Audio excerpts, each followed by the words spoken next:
¿Alguna vez has mirado el calendario y pensado, todavía hay tiempo, sin darte cuenta de que ya llevas años diciéndote lo mismo? Tal vez tienes una idea guardada desde hace 3 años esperando el momento correcto. Tal vez hay una llamada que deberías haber hecho hace meses. Tal vez hay una versión de tu vida que puedes ver claramente en tu mente, pero que todavía no has empezado a construir. Y lo más difícil no es reconocerlo.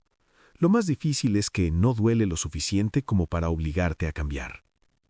Eso es exactamente lo que estaba viviendo Marcos, y lo que estaba a punto de descubrir aquella tarde en un café de la boca de un viejo carpintero, iba a ser tan simple y tan brutal que le costó semanas procesarlo del todo. Quédate hasta el final, porque esa misma lección puede cambiar el rumbo de todo lo que estás construyendo hoy. Marcos tenía 34 años y vivía en Buenos Aires, en un departamento del barrio de Palermo que le quedaba cómodo, pero que nunca había terminado de sentir como suyo. Trabajaba como ingeniero civil en una consultora mediana, ganaba bien, tenía amigos que lo querían, y los domingos a la noche, mientras preparaba la bolsa para el lunes, tenía siempre la misma sensación rara en el pecho. La sensación de que su vida todavía no había comenzado de verdad. No era infeliz, eso era justamente lo más confuso. No tenía nada de qué quejarse, y aún así, cuando se ponía honesto consigo mismo, en esos 10 minutos antes de quedarse dormido, con el techo iluminado por la luz de la calle, sabía que había una distancia enorme entre la vida que estaba viviendo y la vida que alguna vez había imaginado para sí mismo. Quería escribir. Tenía una idea para un libro desde los 28 años. Nunca había pasado del 3er capítulo. Quería cambiar de rubro, meterse en algo propio, algo que sintiera como suyo. Tenía una carpeta en el escritorio del computador llamada Proyecto que llevaba 2 años sin abrir. Quería llamar a su padre. Habían tenido una pelea tonta hacía 14 meses y ninguno de los dos había dado el primer paso. Marcos pensaba en eso seguido, pero siempre encontraba una razón para esperar un poco más. Después de esta semana tan pesada, se decía, cuando las cosas estén más tranquilas, cuando tenga la cabeza más despejada. Un martes por la noche, Marcos estaba sentado frente a su computador. Tenía 47 pestañas abiertas, un cruzo de diseño que había empezado en abril y abandonado en mayo, 3 artículos sobre emprendimiento que pensaba leer después, una playlist de meditación que nunca había reproducido. Sobre la mesita al lado del sillón había una libreta con una lista de metas escritas el 1 de enero. Eran 12 puntos, ninguno tenía una tilde al lado. Fue entonces cuando llegó el mensaje. Era de Lucía, una amiga de la infancia que vivía en Mendoza. El mensaje era largo. Marcos lo vio, lo dejó para mañana y apagó la pantalla. Mañana lo leo con calma, pensó. Y se fue a dormir. Lo que ese mensaje decía, Marcos no lo sabía todavía, pero iba a importar mucho más de lo que imaginaba. Al día siguiente, en el trabajo, su compañero Rodrigo llegó distinto. Traía una sonrisa rara, de las que aparecen cuando alguien acaba de tomar una decisión que da un poco de miedo, pero que se siente bien.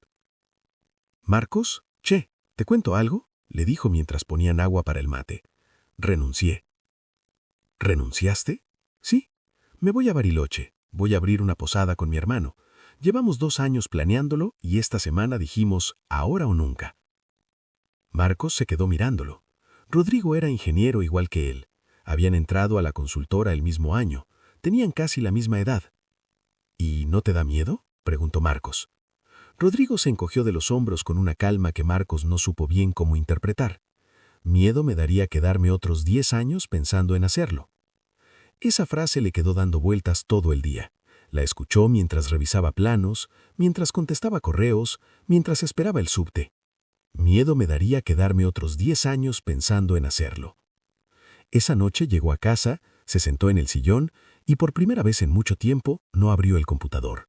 Se quedó mirando la libreta con la lista de metas el 1 de enero. 12 puntos, ninguna tilde al lado. Y entonces la pregunta apareció sola, sin que la buscara. ¿Cuándo fue la última vez que hice algo que tenía pendiente en lugar de postergarlo? No encontró respuesta. Al día siguiente, sábado, Marcos salió a caminar sin un destino claro. Era una mañana fría de julio, el cielo gris uniforme que tiene Buenos Aires en invierno, el olor a medialunas desde las panaderías abiertas. Entró a un café pequeño sobre la calle Tames, casi sin pensarlo, pidió un cortado y se sentó en la única mesa libre que quedaba. A su lado, en una mesa angosta junto a la ventana, había un hombre de unos 68 años que leía un libro delgado con una concentración que Marcos encontró extraña. No era la concentración tensa de alguien que estudia, era la concentración tranquila de alguien que disfruta. El hombre tenía las manos anchas, con marcas de trabajo. Llevaba un delantal de cuero doblado sobre la silla, como si viniera de algún taller cercano. Lo que llamó la atención de Marcos no fue el libro, fue la sonrisa. El hombre sonreía suavemente mientras leía, como si el libro le estuviera contando algo que ya sabía y que igual le daba alegría.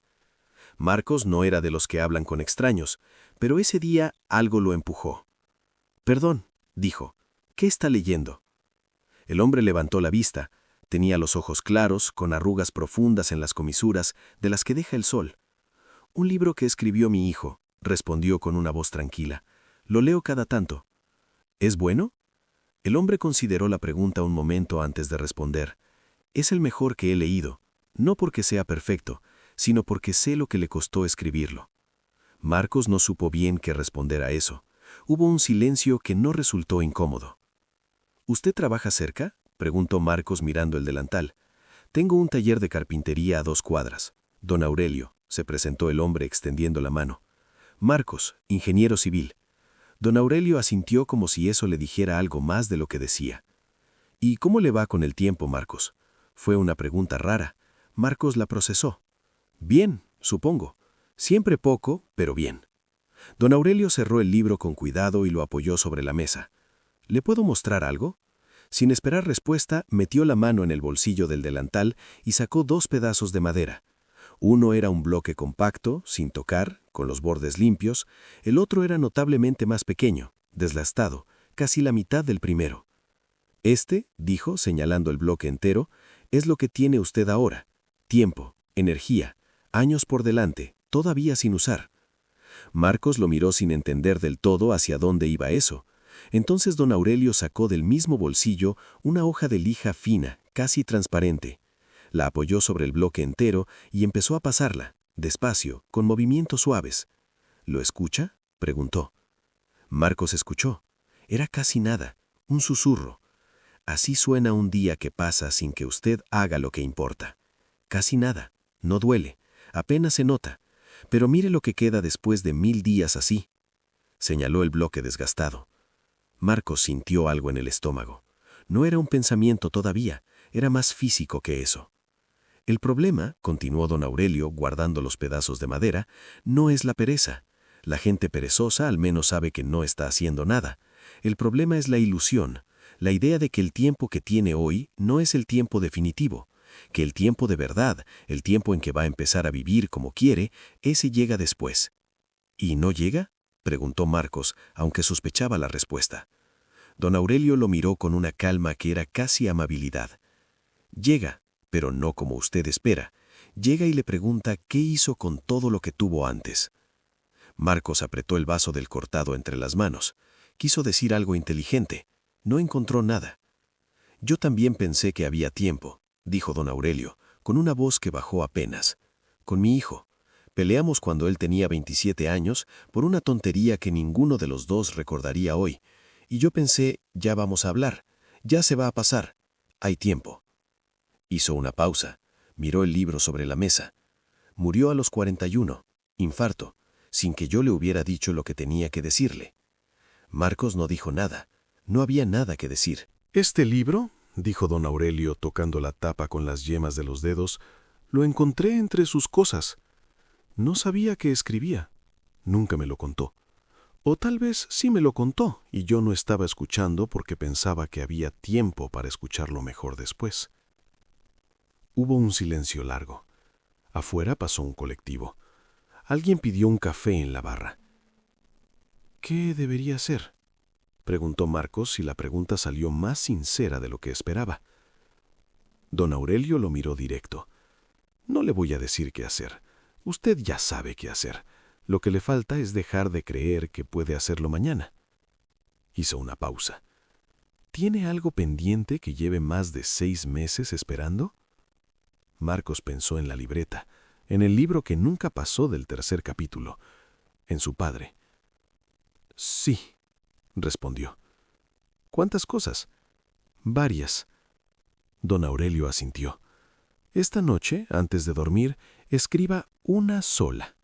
No la resuelva, no haga un plan, solo escríbala en un papel y póngala donde la vea mañana a la mañana. Eso es todo. ¿Solo eso? El hombre sonrió, y en esa sonrisa había algo que no era condescendencia, sino algo más parecido a la paciencia de alguien que ha visto muchas veces la misma historia. El árbol más grande del mundo también empezó con alguien que hizo solo una cosa: soltar la semilla. No el árbol entero, la semilla. Marcos volvió a casa caminando, aunque quedaba lejos. Necesitaba el aire frío y las cuadras. Algo había cambiado en el peso de sus pensamientos, aunque todavía no hubiera cambiado nada concreto. Esa noche, antes de apagar la luz, abrió el mensaje de Lucía. Lo leyó y tuvo que sentarse en el borde de la cama. Lucía le escribía para contarle que había hablado con el padre de Marcos hacía unos días, que su padre le había preguntado por él, que parecía mayor, que se lo veía solo, y al final del mensaje una línea que le apretó la garganta. Me dijo que no quiere que vos tengas que arrepentirte de lo mismo que él se arrepiente. No me dijo de qué, pero estaba llorando. Marcos se quedó con el teléfono en la mano durante mucho tiempo. Después agarró la libreta con la lista de enero, le arrancó una hoja, escribió una sola línea: llamar a papá. La dobló y la puso sobre la almohada del lado que no usaba. No para verla mañana a la mañana, para verla ahora mismo y entender que mañana ya no era una opción. Marcó el número. Eran las 23:15. Su padre atendió al segundo timbre, como si hubiera estado despierto esperando, aunque ninguno de los dos lo dijo. No hubo grandes palabras, no hubo discurso. Hubo una voz ronca diciendo «Marcos», al otro lado, y Marcos diciendo «Sí, papá, soy yo», y un silencio que duró 3 segundos y que valió más que 14 meses de espera. Eso fue el primer día. En los siguientes 3 meses, Marcos hizo algo que nunca había podido sostener más de 2 semanas. Cada domingo a la noche, antes de preparar la bolsa para el lunes, escribía en la libreta una sola cosa concreta que iba a avanzar esa semana. No una meta enorme, una acción específica. Semana 1, escribir las primeras 500 palabras del capítulo 4. Semana 2, tomar un café con su padre. Semana 3, mandar el primer correo a un posible cliente para el proyecto propio. No siempre salía perfecto. Hubo una semana de febrero en que el trabajo lo aplastó y no cumplió nada de lo que había escrito. Esa noche de domingo se sentó frente a la libreta y no quiso abrirla. La voz de siempre apareció puntual.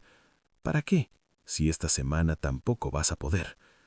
Y entonces recordó los 2 pedazos de madera, el bloque entero, la lija fina y el susurro de casi nada que se escucha cuando pasa un día vacío.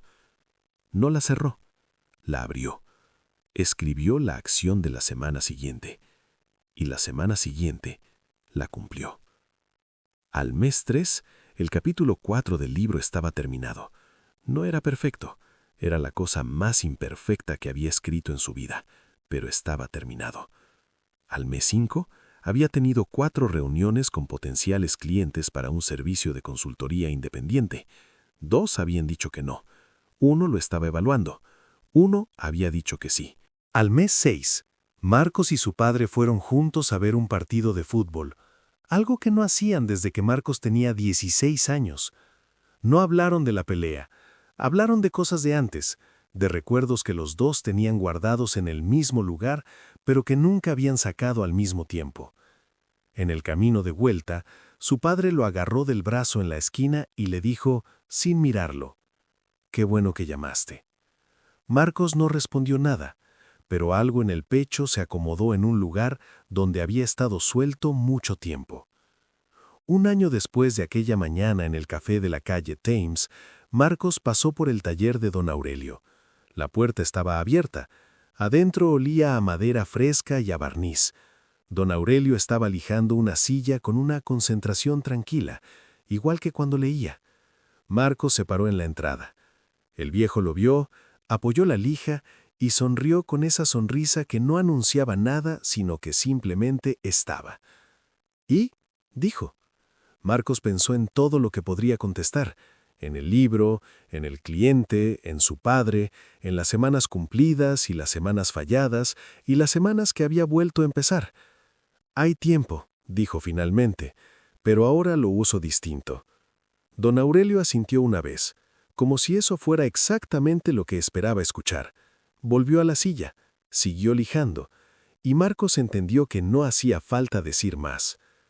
«Mi amigo, esta historia no es solo la de Marcos, es también la tuya, porque tú también has sentido eso, esa distancia silenciosa entre la vida que estás viviendo y la vida que alguna vez imaginaste para ti. Y lo más peligroso no es que esa distancia exista, lo más peligroso es que no duele lo suficiente como para obligarte a moverte. El tiempo no se pierde de una vez, se pierde en fatigas finas que no duelen. Un día aplazado, una semana sin hacer lo que importa, un mes que pasó antes de que te dieras cuenta. Necesito que recuerdes 3 verdades. Primero, no es la pereza lo que roba tu vida, es la ilusión de que el tiempo que tienes hoy no es el definitivo. El tiempo de verdad siempre parece que está por llegar, pero ahora mismo, es el único que existe. Segundo, el primer paso no tiene que ser grande, tiene que ser real, no el plan completo, no la versión perfecta, una sola acción concreta, esta semana, que lleve hacia algo que llevas meses postergando. Tercero, las personas que más te importan no necesitan tu versión perfecta ni tu momento ideal. Te necesitan ahora, antes de que el tiempo que creías tener se convierta en el tiempo que perdiste. Esta noche, antes de dormir, quiero que hagas una sola cosa. Toma un papel, no el teléfono, un papel, y escribe una cosa que llevas más de 6 meses postergando. No la resuelvas, no hagas un plan, solo escríbela y ponla donde la veas mañana a la mañana. Eso es todo, la semilla, porque el árbol más grande siempre empieza igual, alguien que suelta la semilla sin saber exactamente cuándo va a crecer, pero que la suelta. Si esta historia te hizo pensar en algo que llevas tiempo adiando, compártela con alguien que también lo necesite escuchar. A veces una historia es lo único que hace falta para que alguien decida que hoy es el día. Y escríbeme en los comentarios, ¿cuál es esa cosa que vas a escribir esta noche? Quiero leerlos. Vuelvo pronto con otra historia para seguir creciendo juntos. Y recuerda siempre esto, no es que no tengas tiempo, es que llevas años convenciéndote de que el tiempo que tienes no es el definitivo.